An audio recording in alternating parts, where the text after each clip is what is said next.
teachings you heard me proclaim in the presence of many witnesses, and entrust them to reliable people who will be able to teach others also.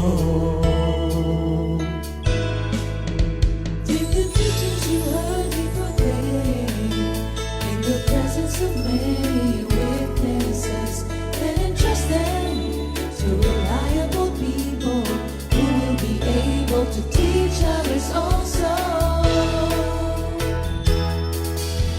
Take the teachings you heard me proclaim in the presence of many witnesses, and entrust them to reliable people who will be able to teach others also. Take the teachings you heard me proclaim in the presence of many witnesses, and entrust them to reliable people who will be able to teach others also. 2 Timothy 2:2. Hallelujah, 2 Timothy 2:2. Praise the Lord. 2 Timothy 2:2. You and me, let us proclaim the gospel. 2 Timothy 2:2. Hallelujah. 2 Timothy 2:2. Praise the Lord. 2 Timothy 2:2. You and me, Let us proclaim the gospel of Jesus Christ. Take the teachings you heard me proclaim in the presence of many witnesses, and entrust them to reliable people who will be able to teach others also. take the teachings you heard me proclaim in the presence of many witnesses, and entrust them to reliable people who will be able to teach others also. 2 Timothy 2:2. Hallelujah, 2 Timothy 2:2. Praise the Lord. 2 Timothy 2:2.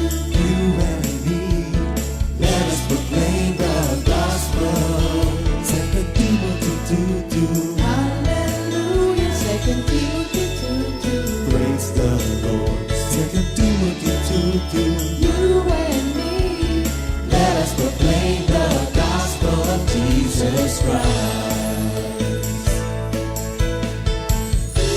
The harvest is plenty, but the workers are few. As for me and my house, we will serve the Lord. We will serve the Lord.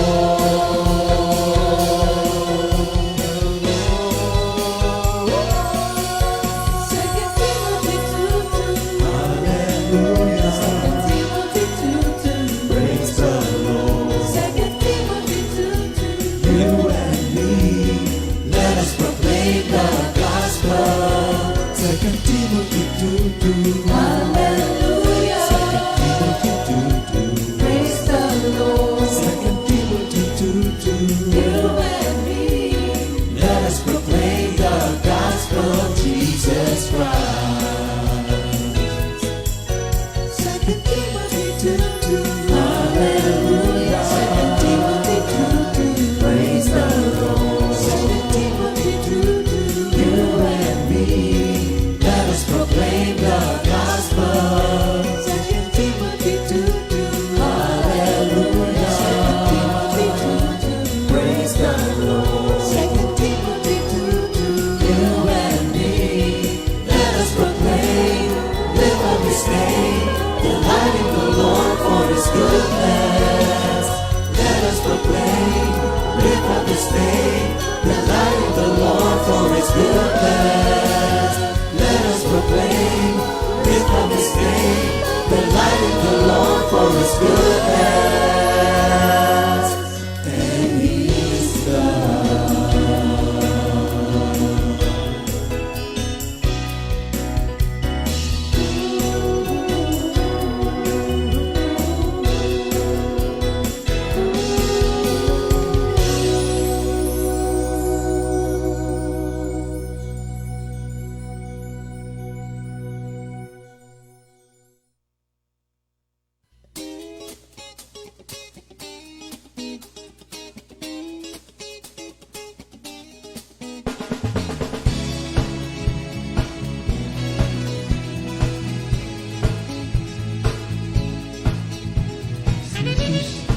buhay nating Diyos, tagapagligtas sa lahat ng ating kasalanan.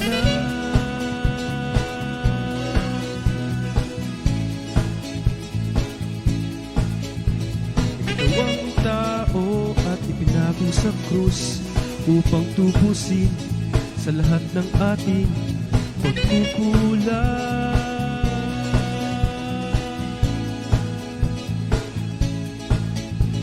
Si Jesus ang tunay na bayani, bayani ng buhay ko, namatay upang ako'y palayain. Siya lang ang sasambahin ko.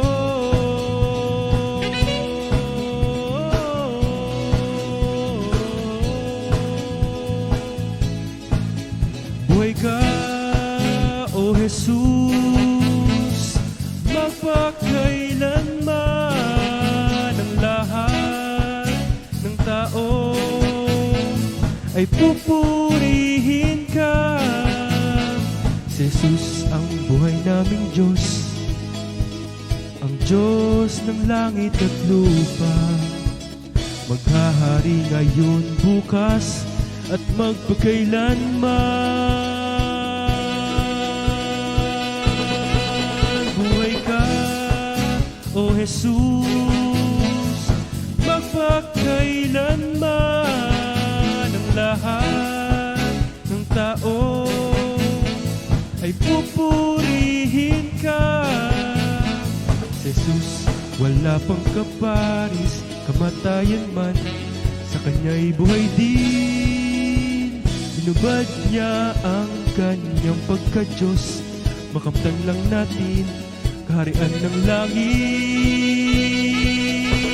Si Jesus ang tunay na bayani, bayani ng buhay ko, mamatay upang ako'y palayain. Siya lang ang sasambahin ko.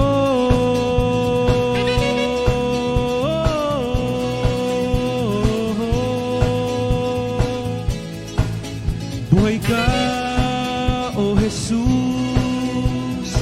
magpakailanman ang lahat ng tao ay pupurihin ka.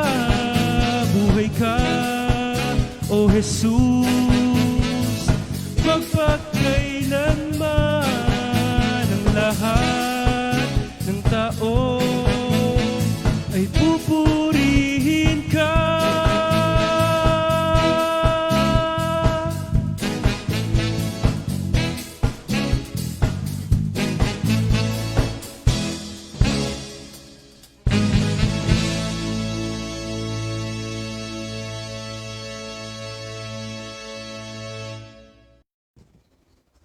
Good morning, Jesus. Thank you, Lord. Hallelujah, hallelujah. So, kumusta na po ang lahat? Mabuti naman, ganap at kasyasya. Kompletong-kompleto. Yan ang gusto ng Diyos sa atin. Glory to God, glory to God. So, sa atin pong lahat, magandang umaga uli, magandang tanghali, magandang gabi, kung saan man po kayo naroon. Isang pagpapala naman itong araw nito para sa atin, lalo na po sa amin na gagamitin ng Diyos upang muli pa ay tanghalin natin ang kanyang karangalan, ang kanyang kapurihan. At ang ating pong pag-aaral ay patuloy pa rin doon sa identity ng true believers na tumutukoy naman ngayon na ang true believer sa isang worshiper. Pero bago po lahat ay atin muna tingnan yung ating let us pray first. Ano, Sister Cora? Sige. Tayo po yung magdasal, mga kapatid. Thank you, Lord. Oh, hallelujah, hallelujah. O aming Diyos, mapagmahal, dakila at tapat, ang aming pong inuulit na pasasalamat, paulit-ulit po namin itong sasabihin.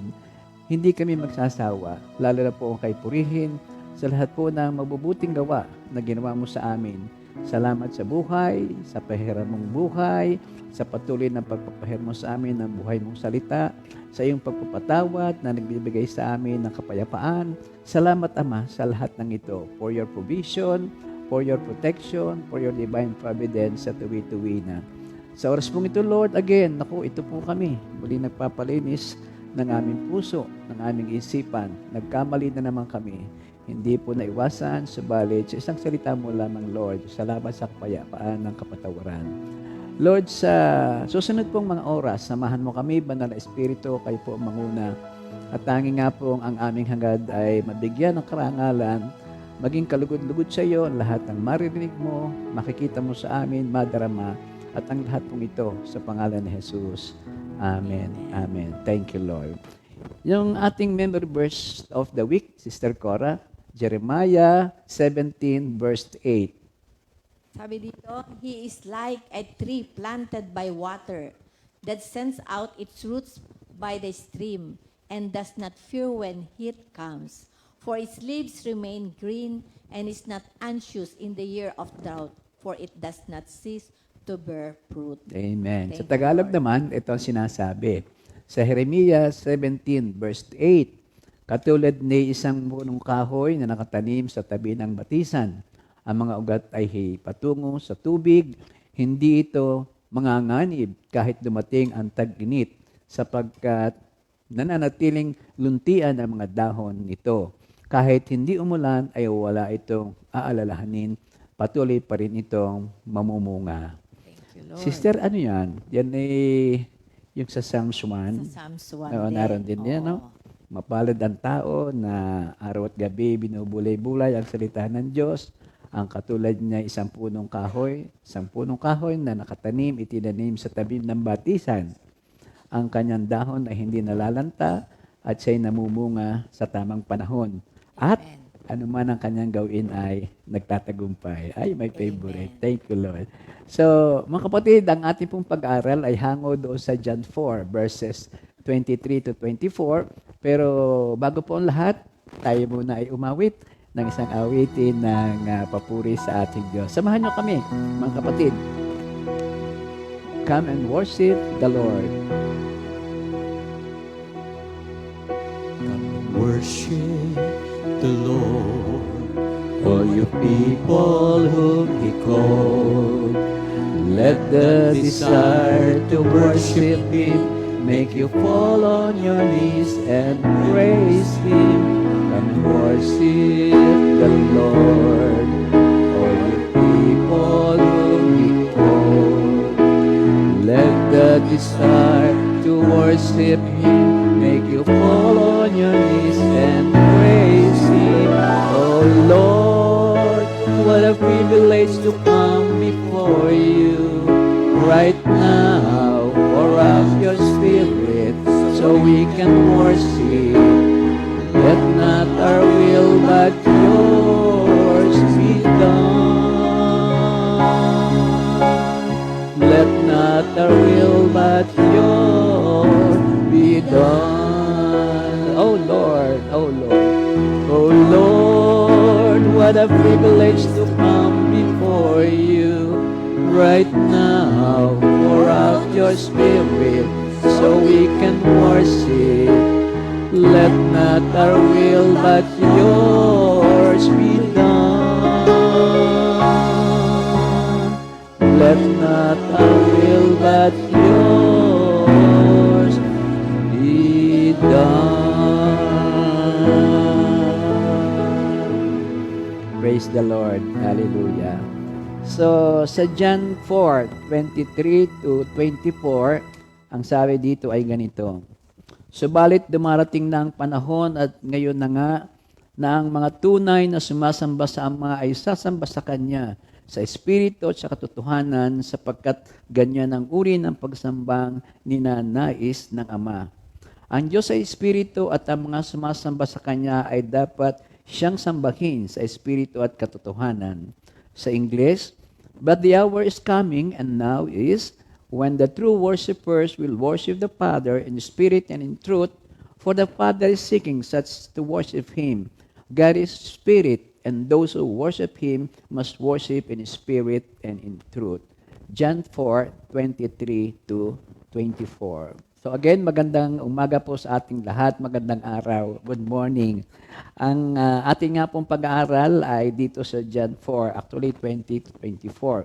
Pero ang focus po natin yung 23, 24. 20 to 24. Pero 23, 24 po ang ating lalagyan ng focus ngayon. Ang ibinigay ko pong title dito, naming dalawa yung The Power of Worship. It is by worshiping in spirit and in truth. So, before anything else, ako inyong, please bear with me, yung aking naging magandang bisyo na lagi na lang may recap para ho tayo ay magtuloy-tuloy ang flow ng ating pag-aaral. Last Tuesday, ang sabi po natin ay true believers are worshiping people. So, we defined it first by saying that worship is declaring the word of God because the original English word for worship is worth-ship.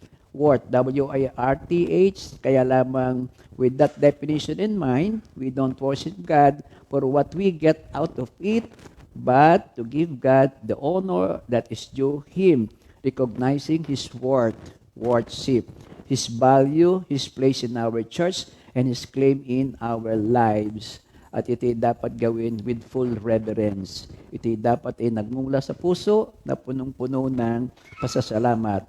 Pinapatubayan naman with godly living. Ito naman ay pinatitibayan ng ating godly living. It involves ang buong buhay at ng buong pagkatao natin. Salamat sa Diyos. Atin ding tinalakay ang ilan sa salient point ng worship. Katulad na rito doon sa ang importansya ng worship. Base na rin sa John 4:20-24, makikita po natin dito na talagang napakahalaga. Kasi ang invitation of the Lord to worship God is firstly individual. Ito yung Samaritan woman na hindi binigyan ng pangalan. At of course, yung corporate worship ay napaka-importante rin. At yun po ang ating tutukuyin pamaya-maya lang. True worship is important because the Almighty is seeking true worshipers. Napaka-importante talaga yan ang hinahanap. Yan ang gusto ng Diyos na marami ang nagpupuri sa Kanya. At ito ang pinakasentro ng ating Christian life. Kung wala ito, hindi po buhay ang isang simbahan. True worship implies that there is a false worship. So, pag sinabi natin meron true worship, so therefore, ang antonyms niyan ay di yung false worship, sweetheart, ano? At ito include yung mga vain worship, yung mga no value, walang kabuluhan. Matthew 15:8-9, ito yung nagpupuri lamang sa bibig, pero wala sa puso. So, there is no value at walang kabuluhan. Meron ding tinatawag na sa false worship, yung ignorant worship. Ito'y bunga ng kamangan-mangan. Katulad doon sa Acts 17:22-23, si Pablo ay tinukoy yung simbahang natatangi doon sa karamihan ng mga templong naroon at ang nakalagay ay to the unknown God. So they are worshiping plenty of gods during those time. Pero itong nag-iisang ito, hindi nila nakilala. At ipinakilala niya. Ang unknown God na ito, yan ang may-ari ng langit at lupa. Siya may gawa ng langit at lupa. Unknown God ngayon ay pinakilala na.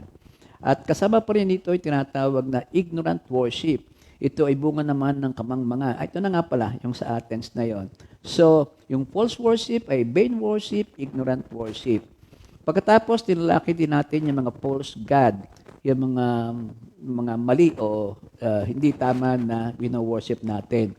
Kasama doon sa Job 31:24-28, yung tinatawag na earthly and material goods.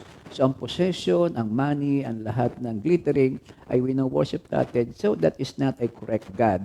It is an earthly and material gods. Of course, yung tayo pamilyar na, yung image coming from Deuteronomy 4:14-19. Lahat ng nililok ng kamay, kawangkin ng tao, ng hayop, ng puno, ng mga makapangyarihang bagay, ito ay isang image. At dito, galit na galit ang ating Panginoon. And also, God cannot never be reduced to an image. Ang Diyos hindi pwedeng ma-reduce lamang sa isang larawan, sa isang inukit na estatwa. Kaya yon ay isang false God din sa atin.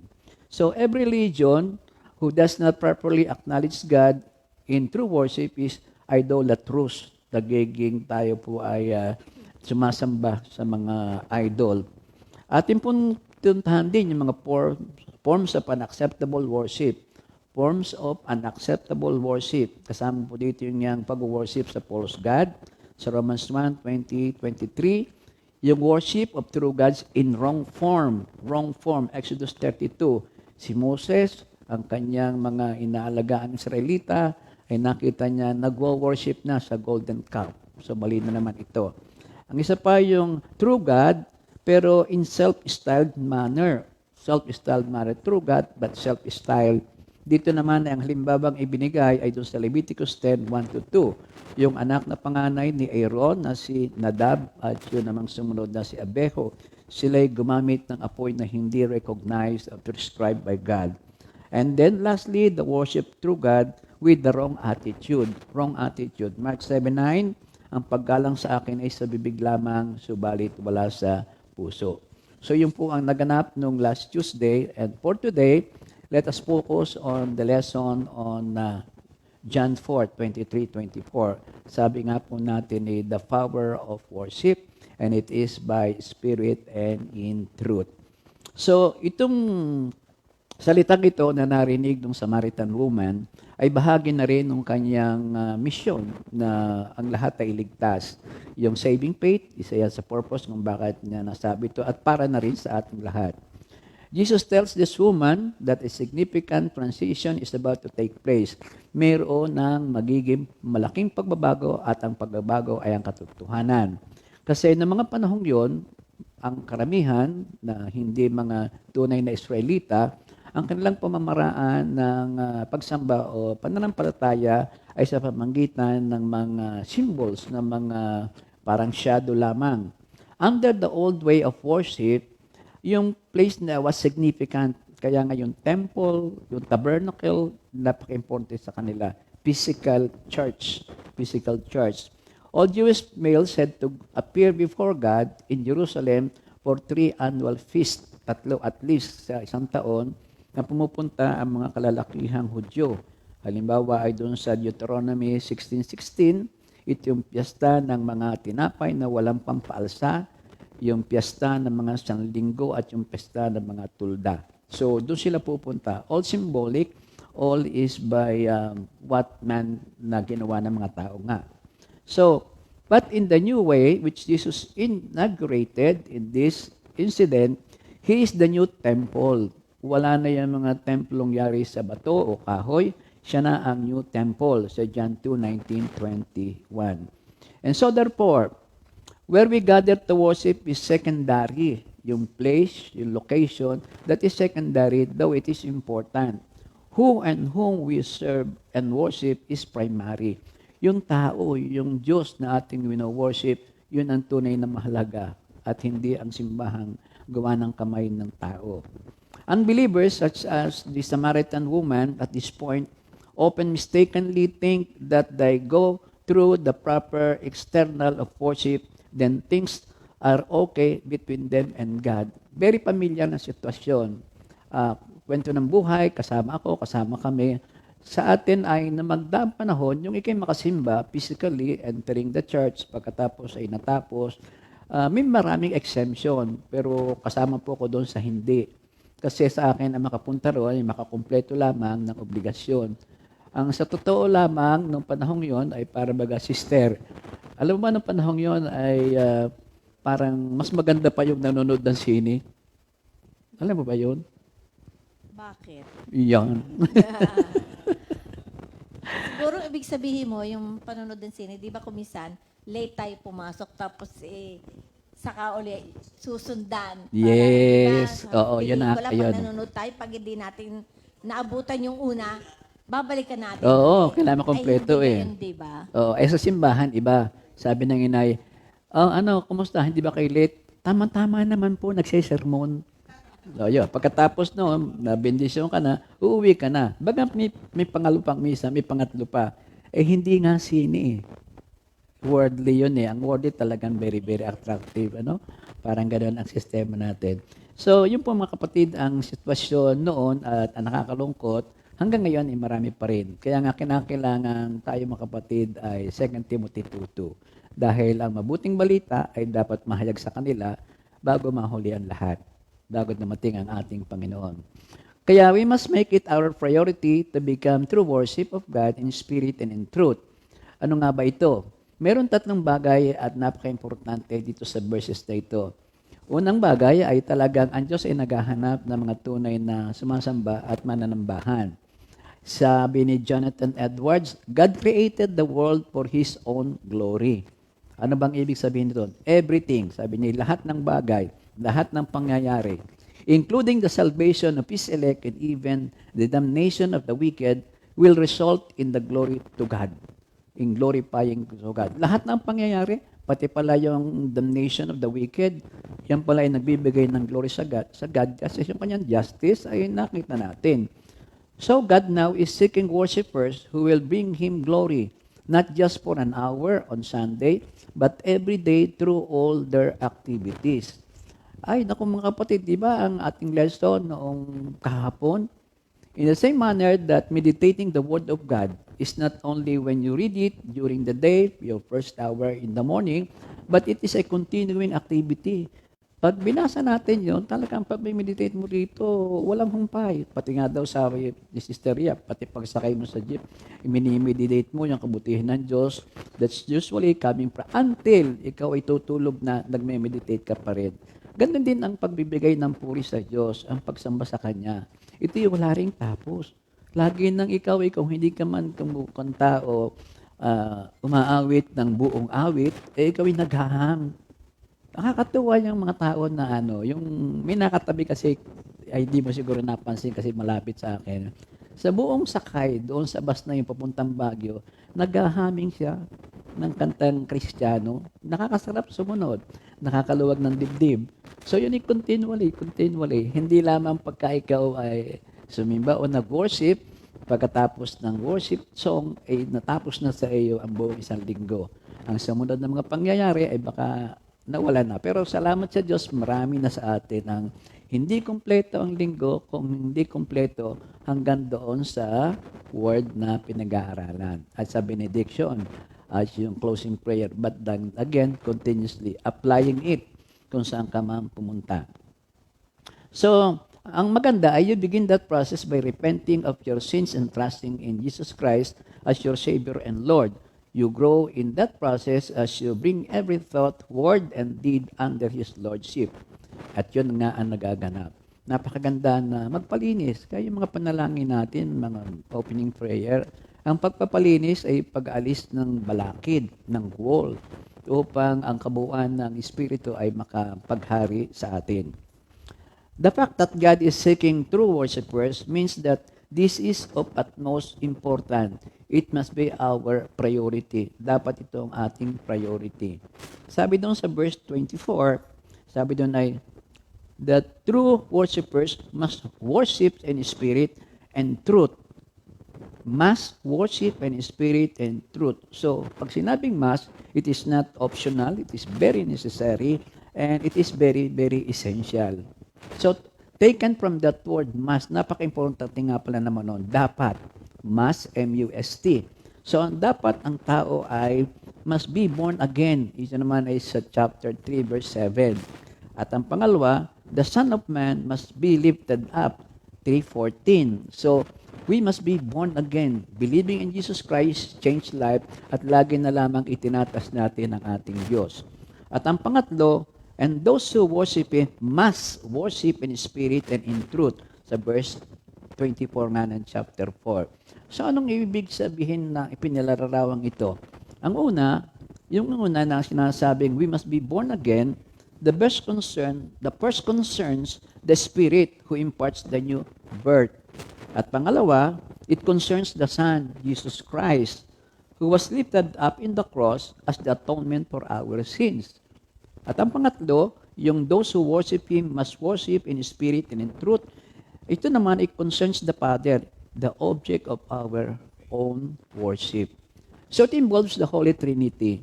Andun ang Holy Spirit, andun ang God the Son, and of course, the center, the focus of our worship, who is God the Father. Yun ang dapat din nating sa puso upang hindi po tayo maligaw at kompleto ating pagsamba at pananalangin. The true worships that Father seeks worship Him in spirit and in truth. So yun ang ating pinaka-central study, spirit and in truth. Bakit spirit and in truth? So, ang unang tanong ay, because the Father is Spirit. because the Father is Spirit. Jesus emphasizes do twice doon sa verse 21 and 23. Kaya napaka-importante. He explained to her that God is a Spirit.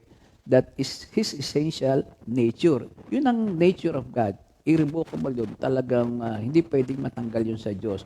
Nang siya ay Espiritu. It means that God does not have a material body. He is invisible to human eyes. 1 Timothy 6:16, ang sabi po dito ay ganito, siya lamang ang walang kamatayan at nananatili sa liwanag na di matitigan. Walang taong nakakita o makakakita sa Kanya. Sa Kanya ang karangalan at kapangyarihan walang hanggan. Yan ang 1 Timothy 6:16. The fact that He is Spirit means that He is not confined to one locale at a time. He is omnipresent. You cannot contain God. Yun nga ang katotohanan din na siya ay nasa sa atin, hindi tayo pababayaan sa tayo naroon. He has existed as a spirit for all eternity before He created the material universe. Walang pinagmulan, walang katapusan. The relationship of God as the Father of Jesus, the Son, points to Jesus sharing the same essential nature as the Father. So, Jesus is God, Jesus is man. Being God is also a spirit. That's why when we worship God, when we worship in spirit, we also worship Jesus, we also worship God the Father, and of course, the Holy Trinity. Tayo naman, because He is the only omnipresent Spirit, we can worship Him anywhere and know that He is there. Kaya nga itong ating worship, itong ating napakahalagang gift sa atin ng Diyos na safe laging papurihan at pasalamatan, anywhere. Kahit pa nga saan. Kahit pa doon sasabihin natin na doon na sa hindi natin may consider na nakakapasok ba dito ang Diyos? Yung bang hindi maganda ang surrounding, worldliness, ang naroon, andun pa rin ang Diyos. Hindi niyo tayo pababayaan. Kaya we can worship Him all together continuously. When we were born again, we possess human spirit, John 3:6. Ang taong ay pinanganak sa laman ay laman at ang pinanganak sa espiritu ay espiritu which can worship Him. In other words, we have the Spirit of God. Kaya nga, our worshiping is spirit to spirit. Yun ang isang mahalaga rito. Kasabay pa natin ang mga angels in heaven, lahat ng creation of the world. Ang ating nabasa, ating narinig ay yung inspiration ng Holy Spirit. The Holy Spirit inspired this word so that we would come to worship God in His triune nature. Ang Holy Spirit ang nabigay sa atin ng ganitong katuruan, kalinawan. As Jesus says dun sa John 5:23, upang maparangalan ang lahat ng anak, upang maparangalan ng lahat ang anak, tulad ng kanilang pagpaparangal sa Ama. Ang hindi nagpaparangal sa anak ay hindi nagpaparangal sa Ama na nagsugo sa anak. True worship is the worship the Father, the Son, through the Holy Spirit. Philippians 3:3. So when we worship, actually we worship the Father, the Son, through the Holy Spirit. Thank you, Lord. So yun ang isang pact. We worship in truth and spirit because the object of our worship is a spirit, God the Father. Ano naman yung ibig sabihin ng we worship the Father in spirit? Tayo naman, ano papanayo natin sa mag-worship in spirit? To worship in spirit is to worship from the heart or from within. Hindi external, hindi what people can see. The way we act, we use our body language, hindi sa papaganon. In spirit, it comes from the heart, from within. Hindi naman salungat, pero yung formal, ceremonial, external worship by those whose hearts are not right with God. Sa Matthew 15:8, itong palagi nating marinig. Ang paggalang sa akin ng bayang ito ay pakunwari lamang sapagkat sa bibig at hindi sa puso ito bumubukal. The most important factor in becoming a worshiper is to guard and cultivate your hearts for God. Katulad ni David, wala siyang ginawa kundi ang magpuri, magpasalamat sa Diyos, maki-realign uli kung siya'y nagkamali. Kaya nga ang taguri sa kanya ay siya ang puso na lagi na seeking the heart of God. Yun na ngayon ang ating isang magandang takeaway kaagad. Ang sabi namin ni John Calvin, worship in the Spirit is the inward faith of the heart, which produces prayer, purity of conscience, and self-denial, leading to obedience. Several author ang ating pong pinagkuhanan ng ating lesson na to. Kabilang na po doon sina John Piper, katulad din po ni ang aking paborito Spurgeon, at saka yung si Dave Cotier. Mga hindi ko po masyadong kilala, i-gross ko na lamang kung ano mga churches nila, at identified naman na they believe that Jesus Christ is Lord and Savior, taong totoo at Diyos na totoo. That is good enough. And they also believe in the Holy Trinity, and that is good enough. And they are waiting for the coming of the Lord, and that is more than enough. Thank you, Lord, sa lahat po ng natuklasan natin. So again, mga kapatid, worship in spirit is in part emotional or felt. Hindi maiwasan din yon. Ang worship in spirit ay lagi na rin madadala ang ating physical activities or emotion. This is not to say that we should pump up our emotion with music or crowd fervor. Hindi naman ang ibig sabihin ay talagang todo-todo. Kumbaga sana walang katapusan ang ating paggamit ng mga instrumento, ang pagkakantahan at ano pa. May nag-comment, sabi, kaya ayaw ko sa charismatic dahil napakaingay ninyo. Kumanta na lang kayo ng kumanta. Ay lalo pat ako, hindi man ako singer. Kawaawa din ang sister. Kawaawa din ako kasi noon ganon ako. Naiingayan ako. Alam mo yung mga kapatid dyan, ang mga historya ng aking buhay. Kasi sanay nga na ang tugtog, ang kantahan sa simbahan ay organ. Pagkatapos limited. Pagkatapos ay talaga nakapokus ka lamang doon sa routine. Walang masama. Good foundation sa akin yung sister. Isa lang ang kumakanta. Oo nga. Isang lang, may hawak ng mic, yung nasa podium lang.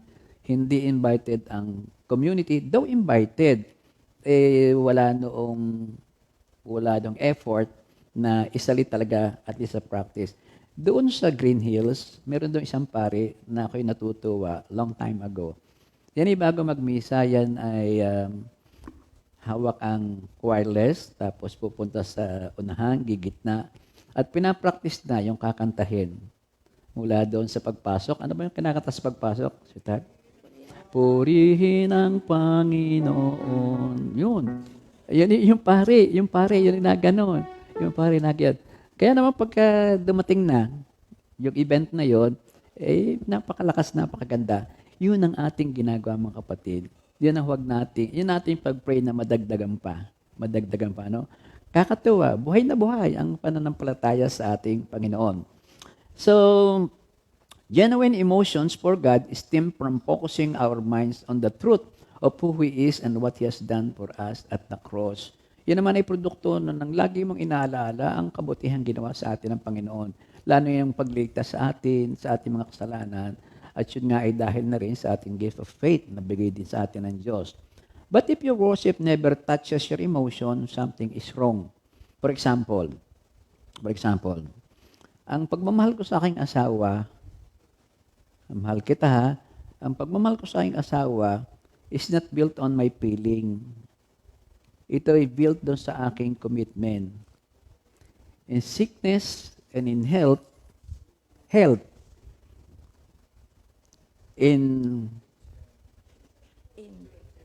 ang aking commitment. Nakalimutan ko na. Ano nga yung sinasabi sa atin pag tayo kinakasal, darling?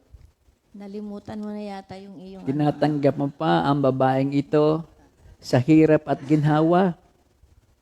Sa isip ko ay ginhawa. Sa pagdurusa, kasaganaan. No, kidding aside, yun ang commitment, hindi sa feeling. Kasi ang feeling madaling magbago. Hindi gagad ng masyado. Lalabas ang tunay na naturalesa ng bawat isa. Pero take hold of the commitment because ang ating covenant dyan ay si Lord nang tayo ikinasal. So, it is a commitment. Pero through that commitment, lalabas at lalabas din yung kayo dapat ay maging showy. Hindi po pwedeng hindi mo ipalalasap din sa iyong kapartner na dapat ay mahal mo sa buhay. That can be touched through gifts, through touch, to word of affirmation, encouragement, lahat na. Yung nagbibigay ng kaluguran sa iyong partner. So, this is a combination. Pero through the Spirit tayo, darling. Dapat maging showy. Oo, dapat maging showy ang bawat partner sa isa't isa. Ano ba showy? Dapat kung may handaan, ikaw na magbabalot para sa iyong asawa. Si showy ko na ito yata yun. Anyway, so yun ang una ha, yung we must worship God in spirit because He is spirit. Ang spirit, napakalaki ng ginawa sa atin ng ating Diyos. So ano naman ang ibig sabihin ng we should worship Father in truth? Ito naman ay kung in truth, katotohanan. Ano bang katotohanan? To worship God in truth means that we worship Him for all that He has in the majesty of His attribute as revealed in all the scriptures. Yung katotohanan na ang Diyos ang may likha ng langit at lupa. To the scriptures, na tayo ay nilikha mula po sa ating sinapupunan. Tayo ay Kanyang hinugis. Ang lahat ng ito ay para sa atin dahil sa Kanyang pagmamahal. Yung ginawa niyang sakripisyo at patuloy na nabibigay sa atin ang pag-asa at yung pang sinasabi niya na siya'y babalik upang tayo totally na dali na sa Ama. Yun ay mga katotohanan na dapat bahagi ng ating isipan at puso upang ang ating pagsamba, pag-worship sa Diyos ay maramdaman din natin ang kahalagahan. We worship Him for His kindness but also for His severity. Severity yung kanyang kahigpitan. Napakabait ng Diyos pero disciplinarian yan. Kaya ang lahat ng ito ay dapat ay ating unawain. Ito ay ating dapat na bahagi ng ating pagsamba. We worship Him for His love, but also for His justice and righteousness. At yun nga sa kanyang kindness at kahigpitan. Sa Romans 11:22, dito ay makikita natin ang kabutihan at kabagsikan ng Diyos. Naging mabagsik siya sa mga hindi sumasampalataya sa Kanya, subalit mabuti siya sa inyo kung mananatili kayo sa Kanyang kabutihan. Kung hindi, kayo may puputulin din niya. So yung kanyang kindness and severity. Sweetheart, kasali ka rito. Huwag ka mag-alala. Akila tatapusin yung first part. Hallelujah. So, ang sunod dito, we worship Him when He gives, but also when He takes away. Ito ang sinabi ni Job. Ang Diyos ang nagbigay sa atin ng lahat. Hubad akong lumabas sa sinapupunan ng aking ina, hubad din akong babalik sa lupa. Si Yahweh ang nagbigay, si Yahweh rin ang babawi, purihin si Yahweh. Yun ang si Job. Ibinigay ang lahat sa simula, walang kapares ang kayamanan, ang pagpapala, pero noong tanggalin sa kanya ang mga bagay na ito, pupurihin si Yahweh. Pupurihin pa rin kita. Hindi mapipigilan ang aking pagpuri sa iyo. So we worship Him for His sovereignty and His grace and for all His ways. Ating pupurihin ng Diyos sa lahat ng mga bagay na ating alam at nakita natin sa Bible. So the Bible is our only guide for worshiping in truth. Wala tayong makukuhanan ng katotohanan tungkol sa Diyos, sa Kanyang kabutihan, sa lahat niyang ginawa, sa lahat niyang inilalaan sa atin, sa lahat niyang plano sa atin, kasama ng buhay na ganap at kasi siya, lahat yan ay nasa Bible. Kaya napakalagan tayo ay rooted sa Word of God. Worship in spirit flows out of worship in truth. Feeding your mind on the truth of God moves your spirit to praise and love God.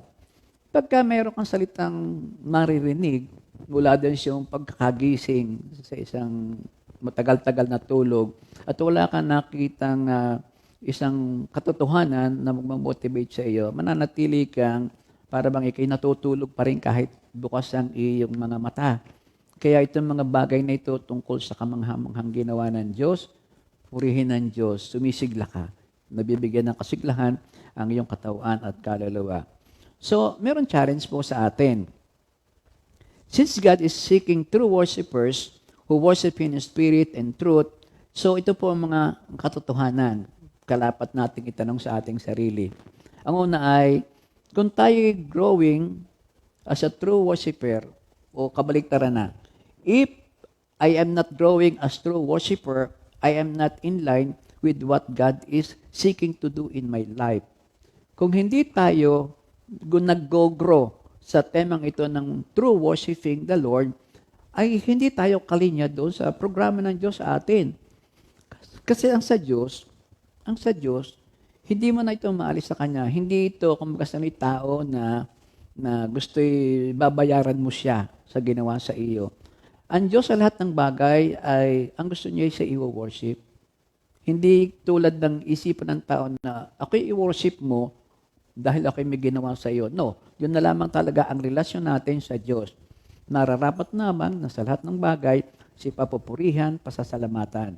Kaya itong kanyang sinasabing ito, doon sa salita na sa Psalms 1, yung ating pinag-aaralan na kahilere noon, yung ang gusto niya ay ikay mamumunga sa tamang panahon, ano man ang gawin mo, ikay magtatagumpay. Doon sa John 10:10, yung pangalawang bahagi, ang gusto niya sa ating buhay na ganap at kasiyasya, yun ay magaganap kung ang ating pagpupumilitan ng ating pagpupuri sa Kanya ay tunay at makatotohanan. Katulad nga ng naulit ko na kanina, yung personal worship is not restricted to a few minutes in the Sunday morning. Again, ulit, hindi po limitado ito na yung several minutes sa Sunday fellowship natin ay tapos na ang ating pag-worship. Doon sa 1 Corinthians 10:31-32, ang context nito, ang sabi dito ay, kaya nga kung kayo'y kumakain o umiinom o anuman ang ginagawa ninyo, gawin niyo ito sa lahat ng ikrarangal ng Diyos. Huwag kayong maging sanhi ng pagkakasala ninuman ng mga Hudyo, ng mga Hintil o mga kaanib ng Iglesia ni Kristo. When people mention glorifying God through eating and drinking, He is talking about relationship that do not cause offense to others, whether to unbelievers. Yung pala, lahat ng ginagawa, kaya kaya nating magpuri sa Diyos. Kaya nga, let's pray for the food. You are worshiping the Lord.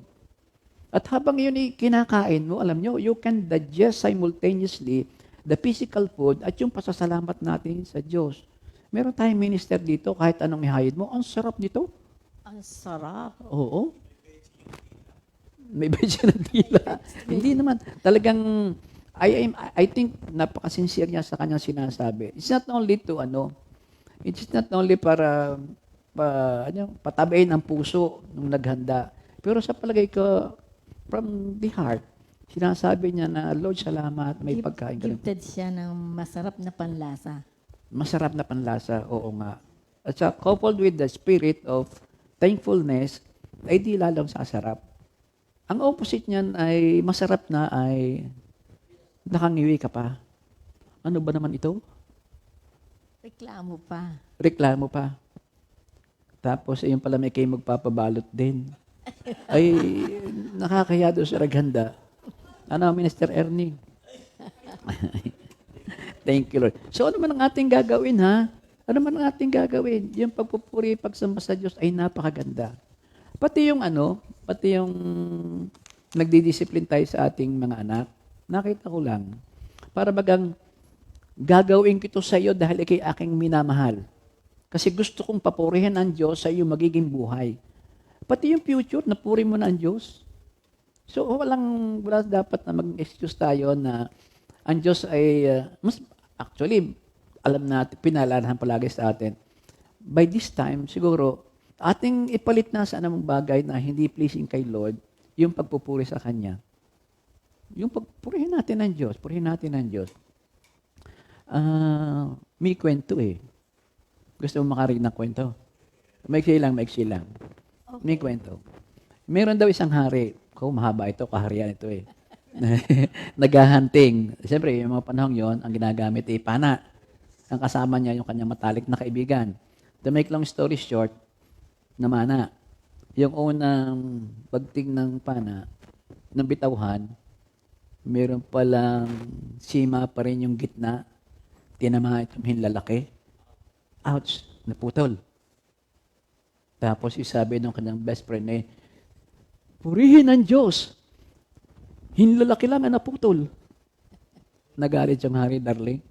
Kahit kaibigan, pinakulong. Kumbaga sa kulong ay Bartolina, walang makikipag-usap sa kanya. Fast forward, nag-anuli siya, naghunting. Iba na ang kasama, nasa Bartolina eh. Tapos napalayon, napakaganda ng daming tinamaan nila. Hanggang sa hindi niya mamalayan, lagpas na pala siya ng kanyang kaharian. Nako, yung pala ay lugar ng mga cannibals. Oo, hinuli sila. Dadalaman palagi ang naghahunting, akala kaharian na ligtas eh. Yung kanyang kasama, dalawang kanyang kasama eh. Sila'y tatlo. Yung isa iniluto, pang-agahan. Oo. Yung pangalawa, iniluto, tanghalian. Itong Ay, panghuli, hari, Ay siya. panghapunan. Kaya lamang, napansin noong pinuno ng mga cannibals na yon, wala ang daliri. Yung pala sa kanila ay parang naghahandog din. Kailangan perfect. Walang dungis, walang bawas. Ay nung makitang putol ang hinlalaki, hindi yan masarap. Pauwi na yan. Ayun, parang ganun. So, what is the lesson? Ayan. So, hindi pa tapos. Sige, minister. Ang lesson ay pagka-uwi niya, siya ay pinuntahan niya yung kanyang kaibigan sa dungeon. Pinasalamatan niya. Sabi, kaibigan, tama ka. Dapat purihin ang Diyos. Saan naman pangyayari sa iyong buhay? Sabi naman ng kanyang kaibigan, purihin ang Diyos. Kasi kung ako ang kasama mo doon, ako'y kinain. Amen. Nagpasalamatan pala sila. Oo, pareho laligtas sila. Amen. So, anyway, inilagay ko lang yung mga kapatid na para, kasi ang magpasaya sa tao, nagbibigay puri din sa Diyos. Alam ba nyo yun? Ay, glory to God, hindi naman ako yun eh. Napansin ko lang, pag ako'y kasama ko'y, ayun, yung bibigay sa akin na encouragement, ako'y natutuwa at thank you Lord po. Kasama ko yung mga ganito. Ganon lang po yun. So, yun tayo ha. How we treat others should be a matter of worship. Kung po natin tinitreat ang ating kapwa, ganun din ang ating pag-worship sa Diyos. Kasi kung naman ang ginawa mo sa iyong kapwa, ginawa mo kay Lord. Giving support to Christian workers or to help fellow believers, salamat po sa inyong support. Ayan, nakakontok na po ito. So, giving support to Christian believers, workers, ay a matter of worship. Huwag nating kaliligtan ang paggawa ng mabuti at ang pagtulong sa kapwa sapagkat iyan ang alay na kinalugdan ng Diyos. Yun ngayon sa Philippians 4:13-16. At pagkatapos, yung God behavior is a matter of worship. Godly behavior. Yung ating lesson, godly behavior is a matter of worship. Ephesians 5:9. Sapagkat pawang mabuti, matuwid at totoo ang ginagawa ng namumuhay sa liwanag. Sa 10, sikapin ninyong matutunan kung anong kalugod-lugod sa Panginoon. Lahat ng kalugod-lugod sa Panginoon. So ang pangatlo, yung ating pagtitreat sa ating kapwa. An attitude of praise and thanksgiving is a matter of worship. Hebrews 13:15. Kaya't lagi tayong mag-alay ng papuri bilang handog sa Diyos sa pamamagitan ni Jesus, papuring mula sa ating mga labi na nagpapahayag ng ating pagkilala sa kanyang pangalan. Hebrews 13:15. Ang point dito is, you cannot live self-centered, worldly life all week long and then come to church on Sunday and worship. So, hindi po pwede daw na, pwede dahil nakakalusot nga eh. Pero hindi ka lugod-lugod sa Diyos. Walang points na na-earn. Kung baka sana gusto ko, Lord, na ikay purihin ko sa linggo, ay purihin mo siya. Gusto ko, Lord, purihin kita araw-araw. Ngayon pa man. Bigyan po ako ng puso, na walang desire, kundi laging ipalalasan ng Holy Spirit na sige, gawin mo yan dahil yan ay kalugod-lugod sa ating Panginoon. So, ang pangalawa ngayon dito ay ang yung ating simbahan, this church of ours. We are growing, worshiping Christ, because we are in line with what God is seeking to do to us, to compete. Sabi nung si Soren Kierkegaard, often a congregation views itself as an audience watching the worship leaders and the pastors give their presentation or performance. Parang ang nangyayari daw yata sa ibang simbahan, sa atin ay hindi.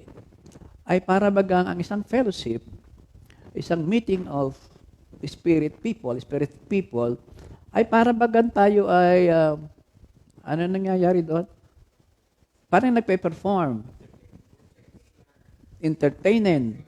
Oo, entertaining. Pero ang ating binibigyan ang ating isipan, ibig natin tayo ang tingnan. Halimbawa ako na lang, wala ng ibang tao. Kakanta ko ng super ganda at talagang may papikit-pikit pa. Pero ang aking attraction ay kinuha papunta sa akin. Hindi raw ganon. All along, ang lahat ng bagay na ito, ang ating audience is the King. It is the King, si Lord yan. Kaya tayo ay nagpe-perform doon sa ating best. Kasi pinili tayo ng Diyos upang sa ipurihin sa araw na yon, hindi lamang sa kanta, kundi pagkaka-participate mo dyan. Kaya napakaganda doon.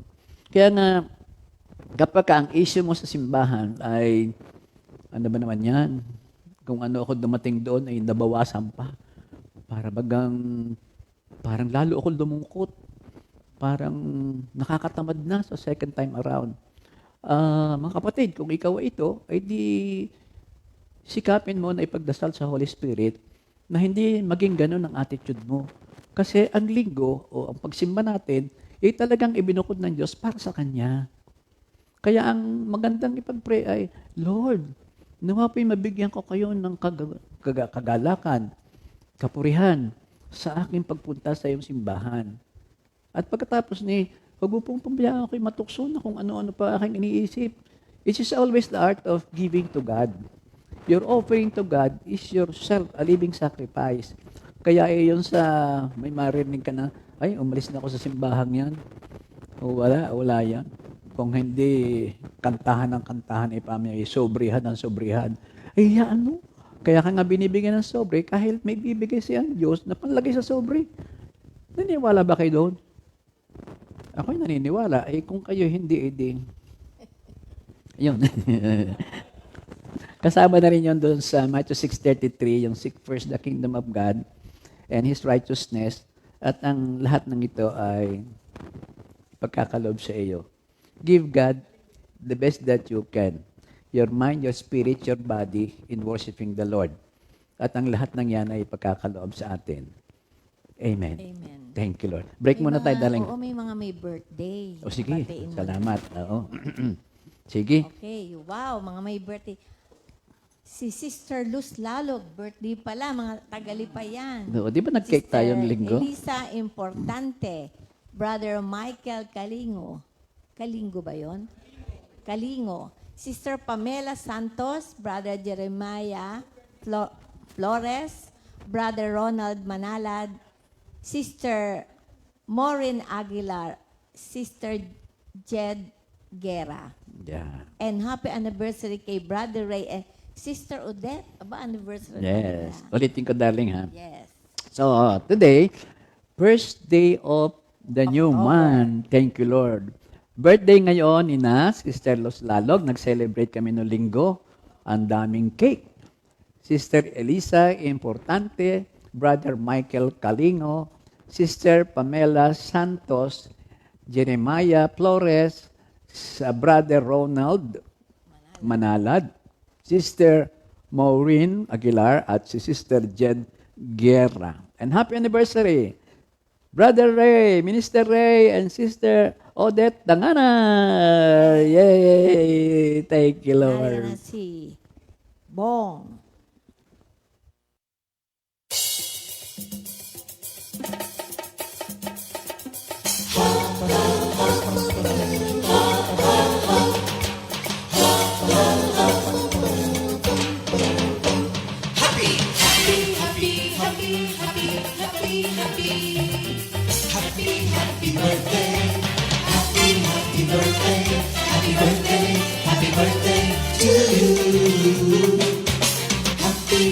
Anniversary, happy anniversary, happy, happy, happy anniversary. Happy anniversary! May the good Lord bless and keep you, may the Lord's light shine upon you. Happy anniversary to you. Happy, happy birthday to you.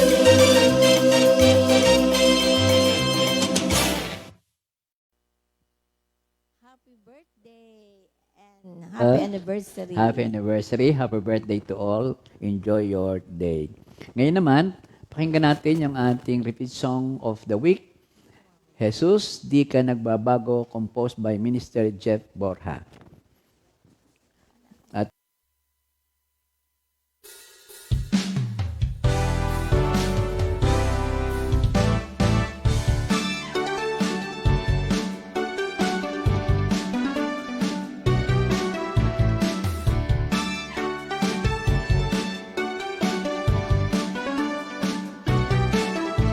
Sa lahat ng oras, Jesus, hinahanap ka.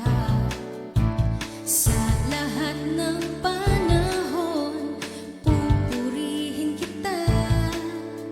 Ihahayag ng labi ko mga kabutihan mo. Wala kang katulad at di ka nagbabago. Sa lahat ng oras, Jesus, hinahanap ka. Sa lahat ng panahon, pupurihin kita. Ihahayag ng labi ko mga kabutihan mo. Wala kang katulad at di ka nagbabago. Salamat sa'yo, salamat sa'yo, salamat sa'yo, salamat sa'yo. Kay buti ng ginawa mo sa buhay ko. Salamat sa'yo, salamat sa'yo, salamat sa'yo, salamat sa'yo. Jesus, kay buti mo sa buhay ko.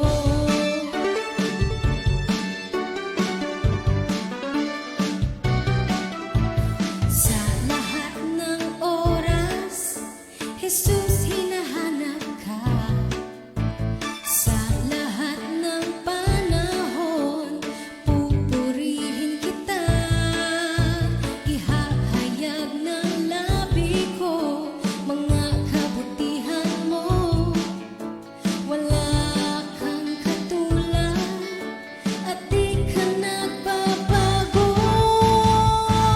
Salamat sa'yo, salamat sa'yo, salamat sa'yo, salamat sa'yo.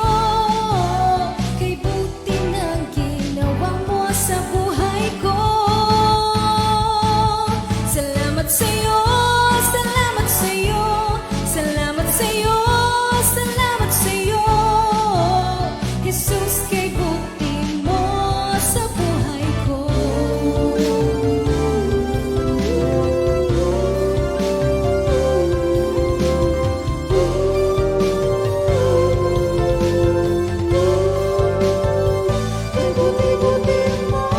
Salamat sa'yo, salamat sa'yo, salamat sa'yo, salamat sa'yo. Kay buti ng ginawa mo sa buhay ko. Salamat sa'yo, salamat sa'yo, salamat sa'yo, salamat sa'yo. Jesus, kay buti mo sa buhay ko. Salamat sa'yo, salamat sa'yo, salamat sa'yo, salamat sa'yo. Kay buti ng ginawa mo sa buhay ko. Salamat sa'yo, salamat sa'yo, salamat sa'yo, salamat sa'yo. Jesus, kay buti mo sa buhay ko. Jesus, kay buti mo sa buhay ko. Jesus, kay buti mo sa buhay ko.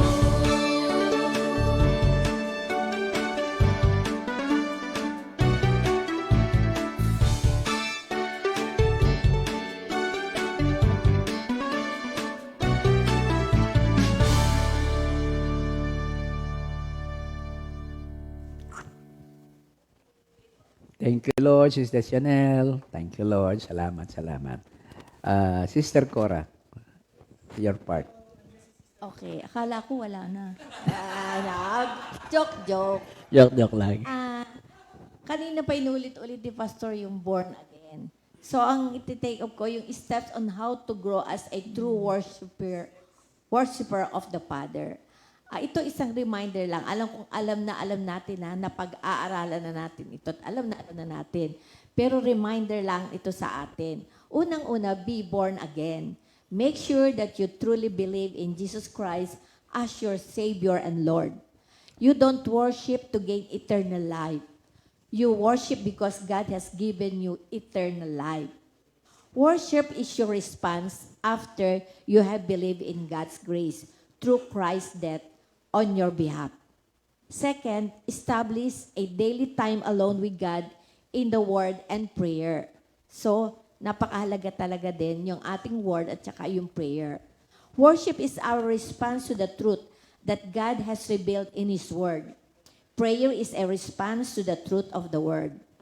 Without spending consistent time alone with the Lord, your soul will shrivel up. Ibig sabihin, maluluoy. You want worship. Alam ba niyo yung maluluoy? Para nagpe-paid. No. Yes. Next, eliminate all the garbage from the world that hinders your growth in worshiping God. Yun ang ating laging pinag-arahan hanggang ngayon, yung concupiscence. The world is constantly competing for our worship. It bombards us daily through the media. If a TV show or movie defiles you or crowds out your daily time with the Lord, cut it out.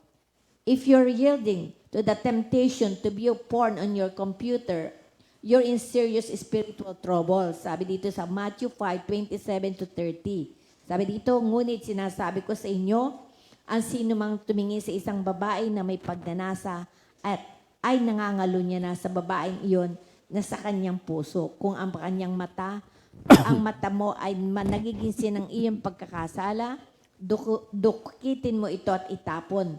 Mabuti pang mawalan ka ng isang bahagi na iyong katawan kaysa ang buo mong katawan ang itapon sa impyerno.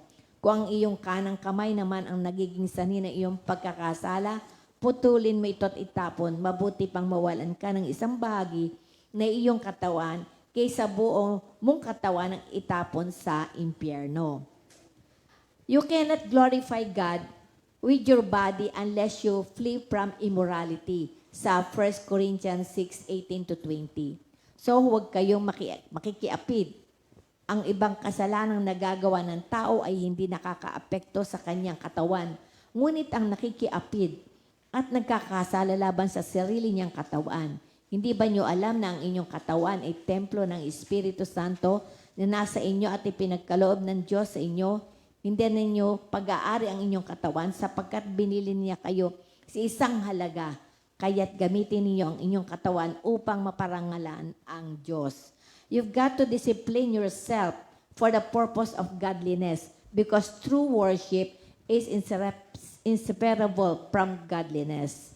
So, natagpuan natin yun sa Matthew 5:23-24. Kaya't kung mag-aalay ka ng handog sa dambana para sa Diyos at naalaala mo yung sama ng loob sa iyo, ang iyong kapatid, iwan mo muna ang iyong handog sa harap ng dambana at makipagkasundo ka sa Kanya pagkatapos magbalik ka at maghandog sa Diyos. Ang sunod, yung prepare your heart. Yung sa Saturday for corporate worship on Sunday morning. Ito ang laging inuulit-ulit ni Pastor.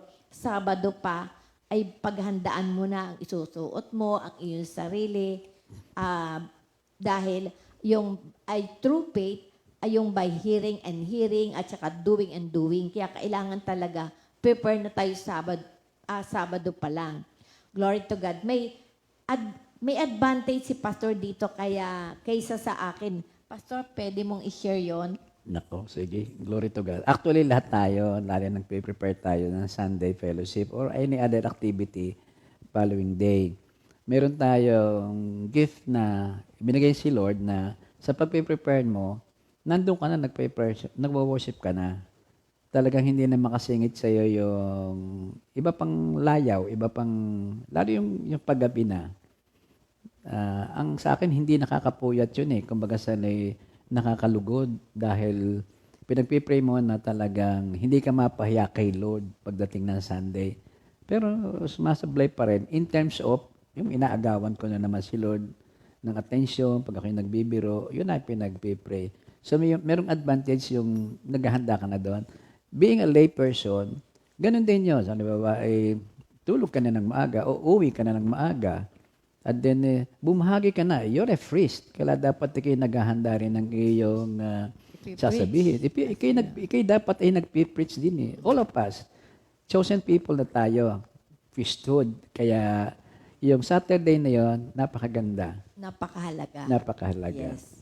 At pagdating na nga ng Sunday, put away distractions on Sunday mornings and don't be a distraction to other worshipers. Tama-tama na ito. Sabi nga, tanggalin ang mga cellphone. If you have a medical condition that requires you to use the restroom during the worship service, sit near the back and on an aisle so you don't disturb others. If you're thirsty, you can wait until the service is over to get a drink. If your child is distraction to others, take him to the nursery or out of the service. Talagang napakahalaga talaga ng service. Next, ignore others around you and remember that God is the audience. Ito ang lagi sinasabi, laging nung ating last na pinag-aralan. Ang ating Panginoon ang pinaka-audience natin. There is a balance here. We should feel free to express our love to God outwardly without worrying about what others think of us. So dito si David danced before the Lord even though it embarrassed his wife. Ito yung natatagpuan natin sa 2 Son 6, verse 14 to 23. God was pleased with David. Sa kabilang parte naman, if you are so demonstrative, ibig sabihin overacting, that you're distracting others and calling attention to yourself, you're out of balance. All things must be done properly and in an orderly manner. Sa 1 Corinthians 14:40. Kaya lang gawin ninyo ang lahat ng bagay sa wasto at maayos na paraan. So, merong important truth about praise and worship. Una, the principle of sowing and reaping. Kung ano yung itinanim ay siya mo ring aanihin. Sa Galatians 6:7-10, huwag ninyong linlangin ang inyong sarili, hindi maaring tuyain ng Diyos. Kung anong itinanim ng tao, yun din ang kanyang aanihin. Ang nagtatanim para sa sarili niyang laman ay aani ng pagkabulok mula sa laman. Ngunit ang nagtatanim para sa Espiritu ay aani ng buhay na walang hanggan. So ito ang isa sa pinaka-powerful principle sa ating buhay Kristiyano. Kung anong itinatanim ay siyang aanihin. So praising and worshiping God is sowing to the Spirit.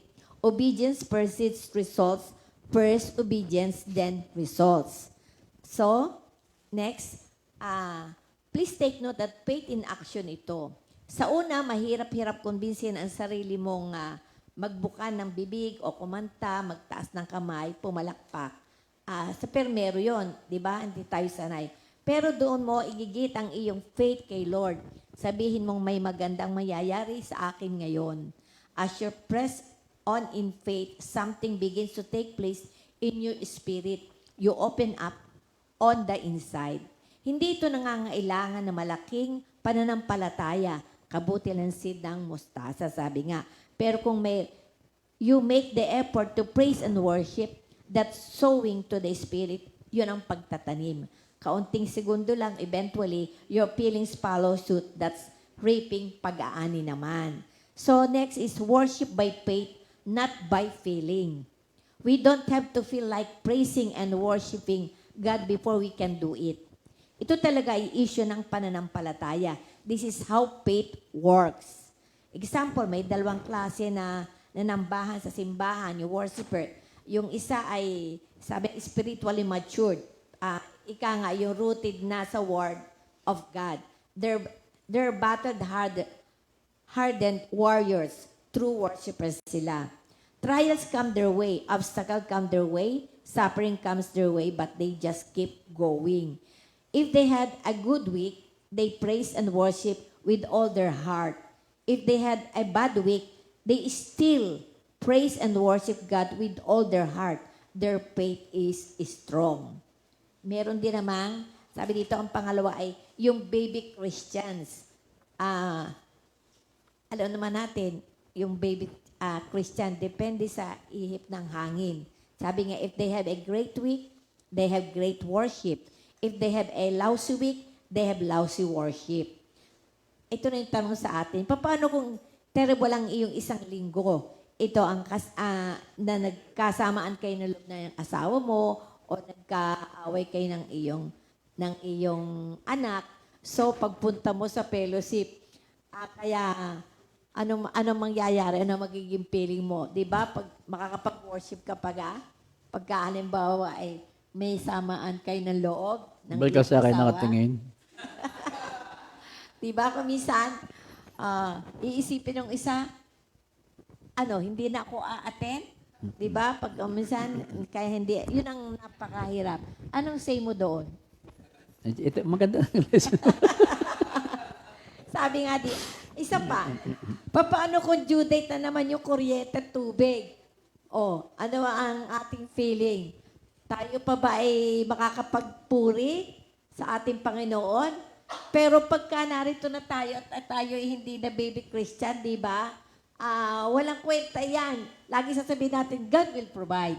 Di ba? Lagi nating sabi. Pero pagka talagang baby Christian ka pa, talagang kung sa reklamo dito, reklama doon, di ba? At laging, kung sa laging nakasimangot ka na ang mukha mo. Paano? Ito pa. So, yung matured and true worshipers, sila yung learn how to walk by faith, not by feelings. Natutunan nila ang ganumang ka-stressful or how bad their week was, the Lord never changes. He's always worthy to be praised. Sabi sa Hebrew 13:8, Jesus Christ is the same yesterday, today, and forever.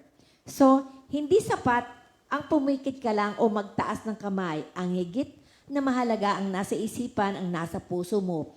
Worship is all about a person. Jesus Christ. Sabi ng iba, gusto ko mag-fellowship, pero too much singing. Yung nga sinasabi kanina ni Pastor, na sabi niya na, too much. So, anong atong gagawin dito? Sabi, tandaan natin, God isn't looking for great singers or great musicians. He's looking for worshipers. Not everyone listen to the sermon and not everyone focuses on the Lord during worship. Alam ko ito dahil nararanasan ko rin ito. Dahil di ba usually, tayo kuminsan, hindi naman nawawala yung ating kaaway. Lagi miski tayo narito sa loob ng fellowship, nag-worship na tayo. Pero paminsan-minsan, pag hindi mo talaga, kung hindi ka talaga nagpe-pray at lagi nagbabasa ng word ni Lord, ay nariyan pa bumubulong at aaligid-aligid pa rin siya.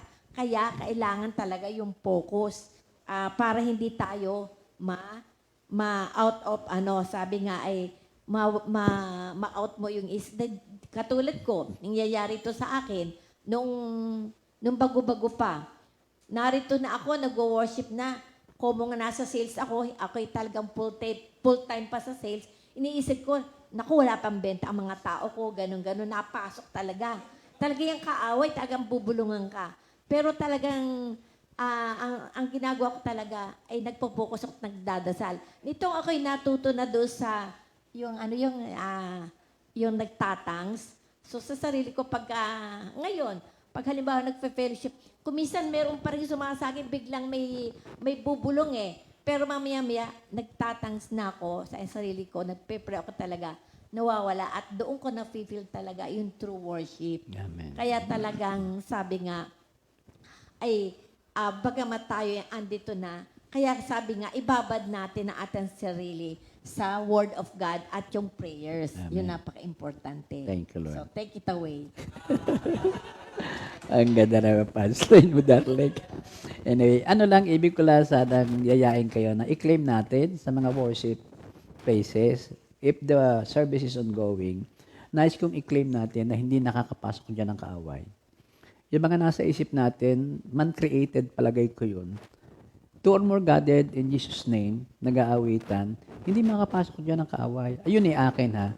Kung i-claim natin lahat yun, magaganap lalo yun. Siguro, Oo. may isa akong once na ikaw'y pumasok na dito, miski hindi pa nag start ang praise and worship, siguro pinakamaganda, nakaupo ka na dyan at nagpe-pray ka na, nagme-meditate ka na, para hindi ka napasukin ng kung ano-ano. Oo, thank you, Lord. Isa na lamang, sister.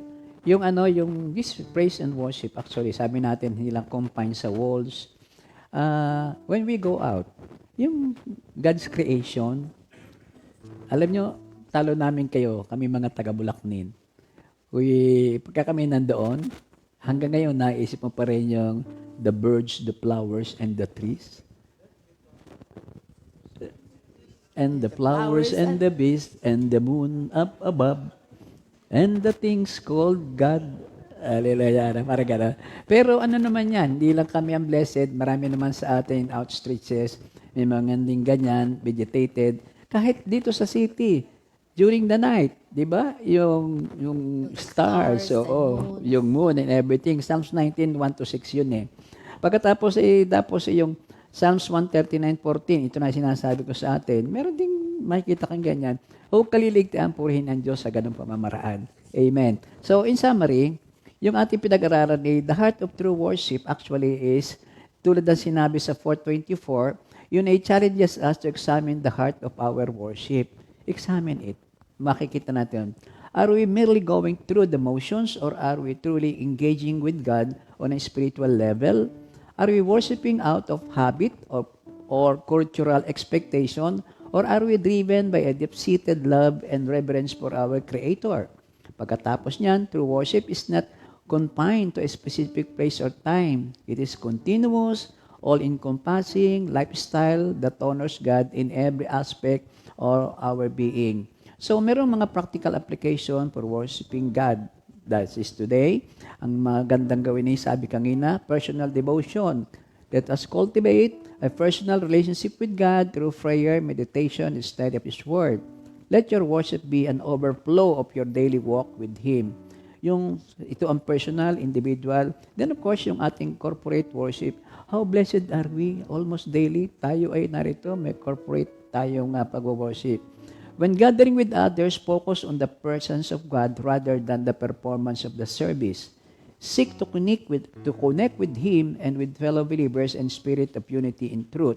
And number 3, yung lifestyle worship natin. Let your worship extend beyond the church walls. Sa bahay, sa opisina, sa lahat ng tayo mapapunta, kahit nga sa sasakyan.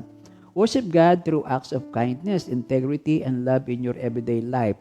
And number 4, guidance of the Holy Spirit. Be open to the leading of the Holy Spirit in your worship. Allow Him to shape your expressions of praise and devotion, making them genuine and life-giving. At inuulit sa John 4:23-24, subalit dumarating na ang panahon at ngayon na nga na mga tunay na sumasampalataya sa Ama ay sumasampalataya sa Kanya sa Espiritu at sa katotohanan, sapagkat ganyan ang uri ng pagsamba ninanais ng Ama. In closing, Lord, let this song be our closing prayer to make it double. The Lord is great and to be highly praised. Thank you, Lord. The Lord is great and to be highly praised. The Lord is near to those who call upon His name. You will succeed, not by might nor by power,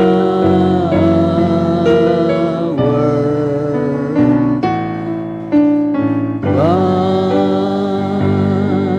by my Spirit, says the Lord.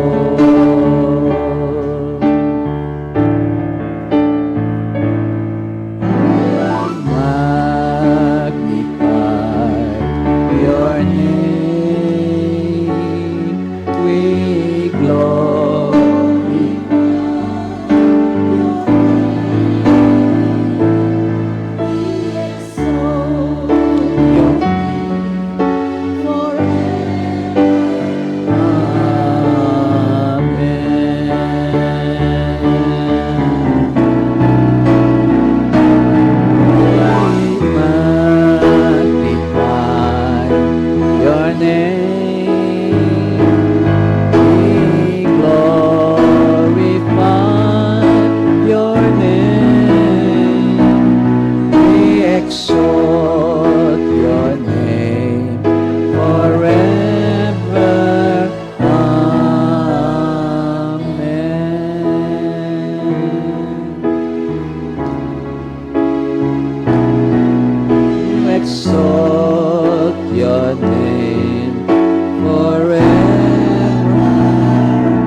Thank you, Lord. Second Timothy 2:2.